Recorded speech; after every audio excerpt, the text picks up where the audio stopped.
What's up, YouTube? My name's Tommy, and this is Small and Fun. Today, we're going to be talking about the Kandy Rat. Stay tuned.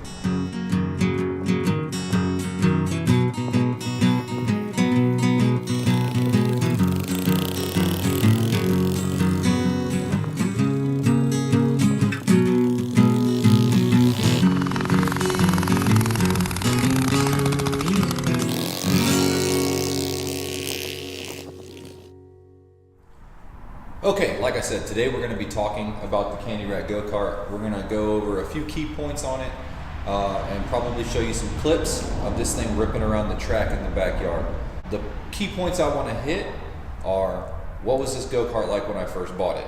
Due to the fact that I've just decided to start a YouTube channel, I don't have any footage of this go-kart whenever it was brand new and in its mostly stock condition. It had a lot of problems. It had some things I needed to fix before it was even drivable, so we're going to go over that. Point number 2, I want to go over all of the things that I tried to do to the go-kart and failed. All of my trials and errors, if you will. And number 3, I want to talk about what worked.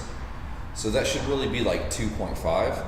Anyways, part 4, I'm going to talk about where it sits now and what are my future plans. So, without further ado, let's dive in. So here we are with the Kandy Rat go-kart. It is my favorite by far. It's my personal go-kart. It was bought and built specifically for adults. But let's get to point number 1. What was the go-kart like when I first bought it? Well, it wasn't how you see it today. When I first bought it, it was a one-wheel peel go-kart. The motor ran. It did come with a Predator 212 on it, which is a huge plus. But that being said, the front tire was flat and had no possibility of holding air.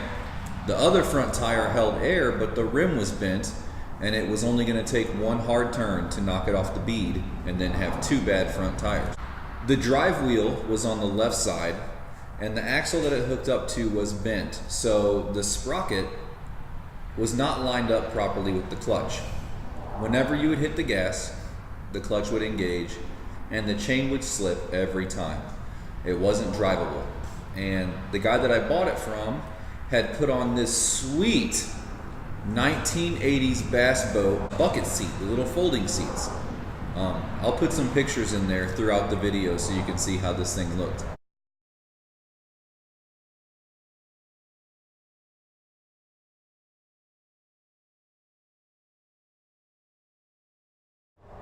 That seat was about 6 inches too high, and it threw the center of gravity off completely.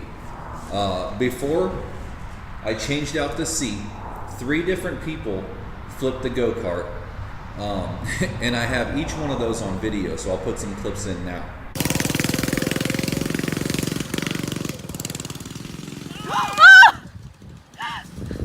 Really? I got that on video.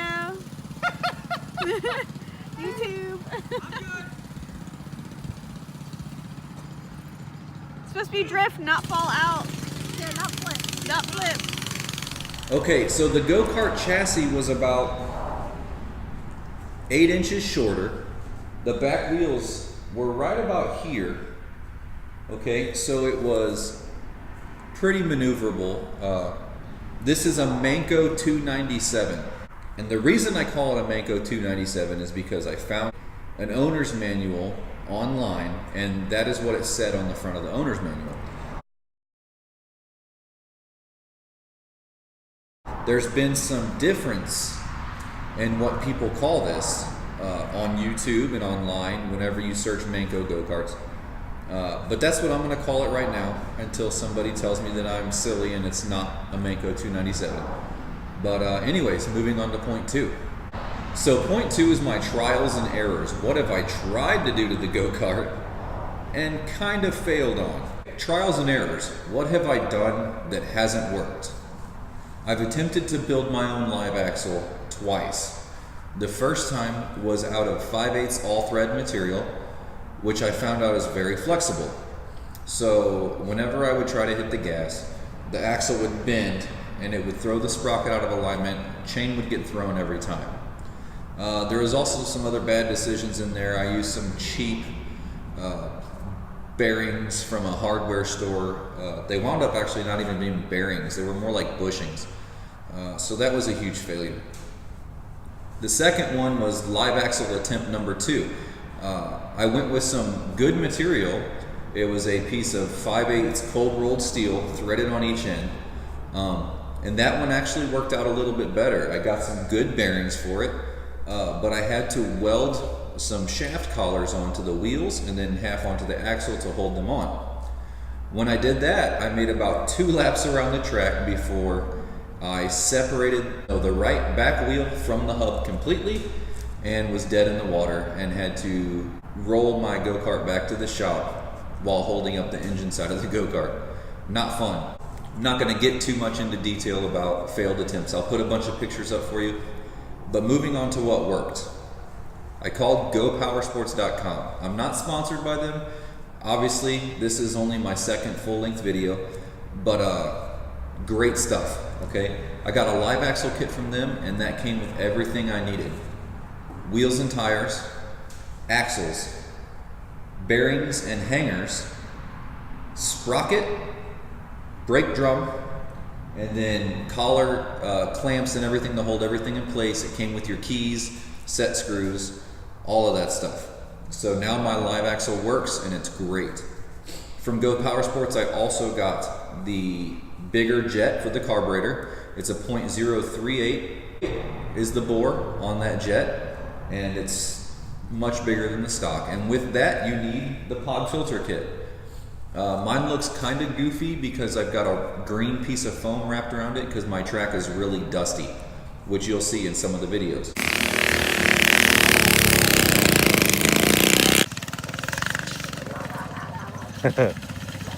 So pod filter kit and jet for the carburetor.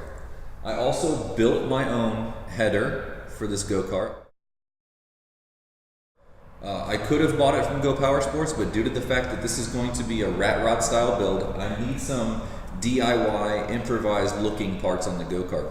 And a header is straightforward. It's just tube that bends back away from the driver.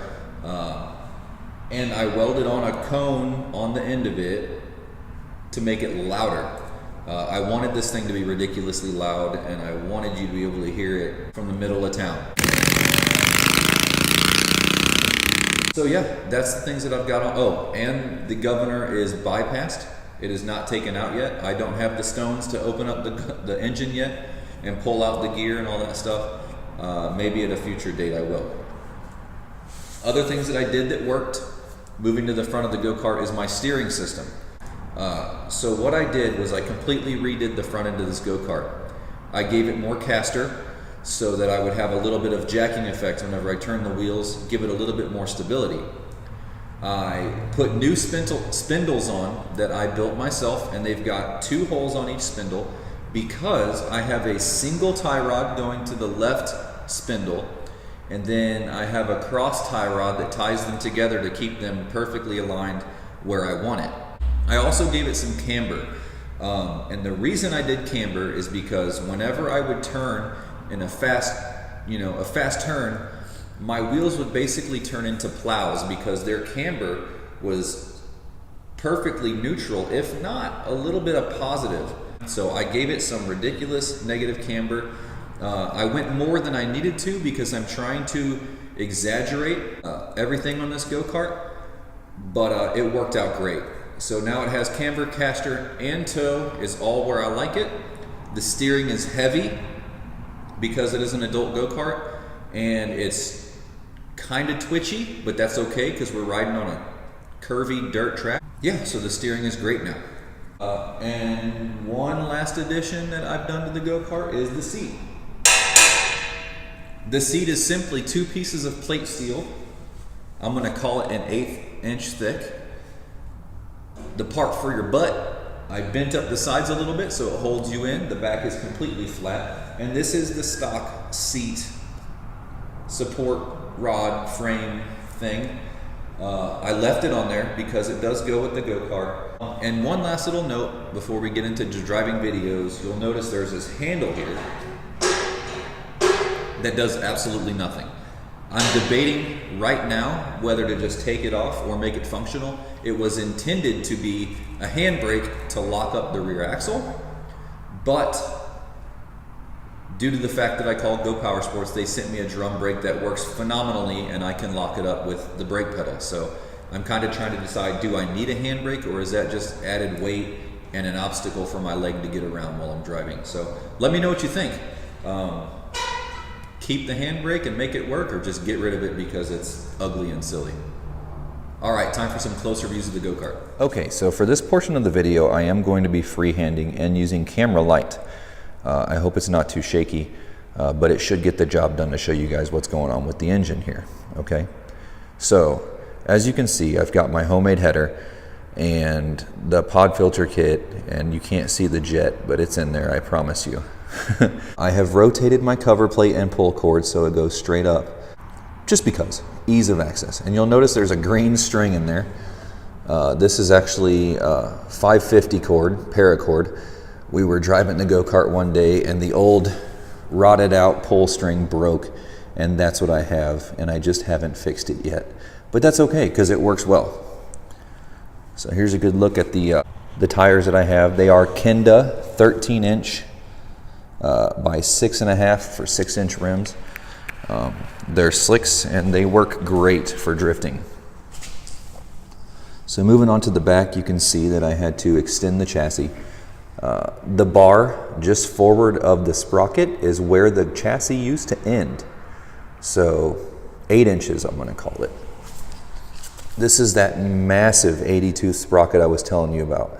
And I had to weld in these little deals right here to kind of give my frame some bow. And I know all of you welding professionals out there, that is an ugly weld. I booger welded it on there. The reason being, I'm going to come back later and I'm going to grind down all of the welds and all of the spatter and slag and stuff off of this, and I'm going to paint the kart. Moving on, you can see the gas tank here has my Go Power Sports stickers on there because they are awesome and I love their parts. There's the drum brake. It stops this thing on a dime. It is just a solid piece of a rod, and it will lock this thing up and really stop you. So that's cool. That is your close-up view of the Kandy Rat. Now it's time for some footage of driving this thing. We need to really get some action on this channel to really spice it up. So let's go do that.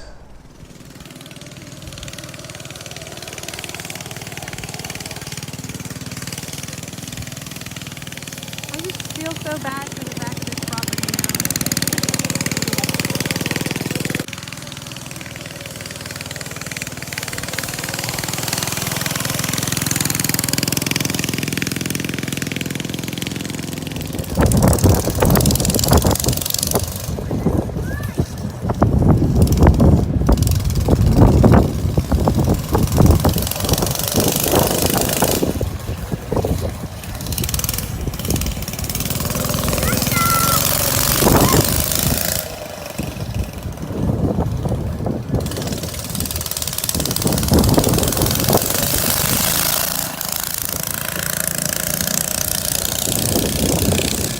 They're in my eyes.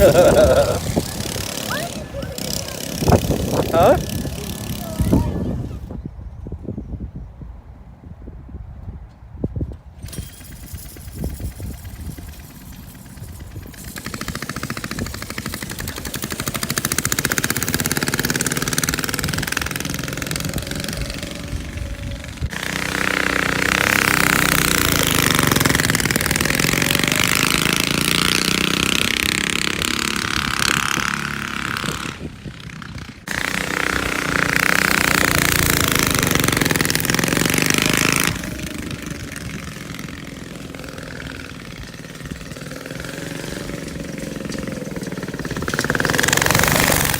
Alright folks, that's going to do it for this video. After post-production I realized that this video was very talky, really long and kind of boring. The reason is because I felt like I really needed to explain this go-kart. It's going to be on the channel a lot, but I got it before the channel started. And I wasn't able to share with you guys how I built it up, how I got it to where it is. So I apologize for the boring content. I know that I'm still trying to figure out how to make that stuff more interesting, but I'm going to do you a solid. I'm going to upload this video. I'm going to finish some little minute touches on it and upload it. And then directly after that, tomorrow morning, I'm going to record some video of this thing tearing up the track. It's going to be a video of nothing but ripping around on the go-kart, drifting, slinging dust, being loud, and I'm going to keep the talking to a minimum. That's not how all the videos are going to be. I'm going to merge the two formats, but I just know you need some excitement. I need to get some something that's going to be fun to watch. So that's what I'm going to do. Pure driving video, and that's coming up. That's going to be the next episode, okay? So yeah, if you like the channel, hit the like button. If you think I can make it better and you want to see where this is going, subscribe. I promise it's only going to get better. This is my second full-length video. I'm still a rookie, so bear with me. Hit that subscribe button. Give me a comment. Let me know what I'm doing bad. Let me know what I'm doing good. Give me some advice. And remember, the e-brake handle, what do you think? Should I get rid of it? Should I keep it? Make it functional? And just any other comments you have about the go-kart would be greatly appreciated. So thanks. That's it, guys. Have a good night. Stay tuned. It's only going to get better.